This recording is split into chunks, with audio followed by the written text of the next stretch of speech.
2021 সালের আগস্ট মাসে অস্ট্রেলিয়াকে 60 রানে হারিয়ে 4-1 ব্যবধানে টি-20 সিরিজ জেতে বাংলাদেশ। অবশ্য সেবার সেই মিরপুরের উইকেট নিয়ে কম সমালোচনা হয়নি। বিশ্বকাপের আগে প্রস্তুতিমূলক সিরিজগুলোতে স্লো আর ঘূর্ণি উইকেট বানিয়ে বাংলাদেশ নাস্তানাবুদ করছে অস্ট্রেলিয়া নিউজিল্যান্ডকে, কিন্তু অন্যের জন্য ফাঁদা পাতে যে হরহামেশাই পড়ছেন বাংলার ব্যাটাররাও।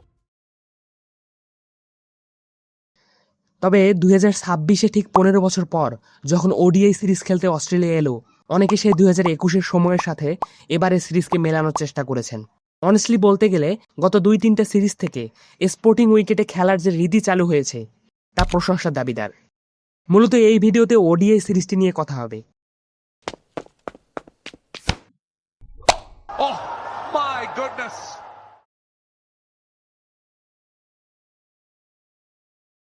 শুরুতেই সেই 2021-এর টি-20 সিরিজের ব্যাটারদের পরিসংখ্যানের দিকে, বিশেষ করে স্ট্রাইক রেটের দিকে খেয়াল করলে ব্যাটারদের যে বেহাল দশা তা দেখতে পাবেন।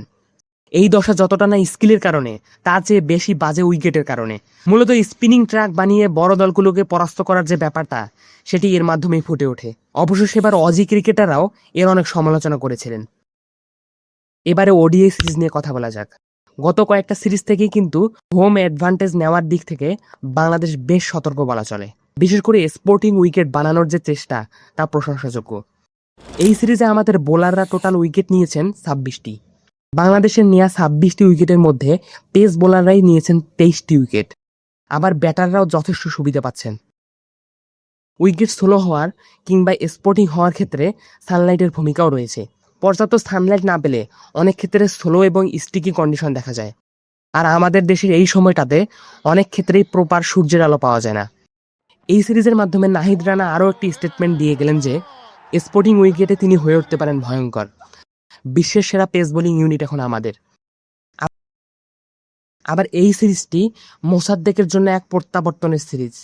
হয়তো সামনে তার অনেক দুর্বলতা প্রকাশ পাবে, তবে তিনি সেগুলোকে কাটিয়ে যদি বিশ্বকাপ পর্যন্ত এই ধারাবাহিকতা ধরে রাখেন, তাহলে ভালো কিছু সম্ভব।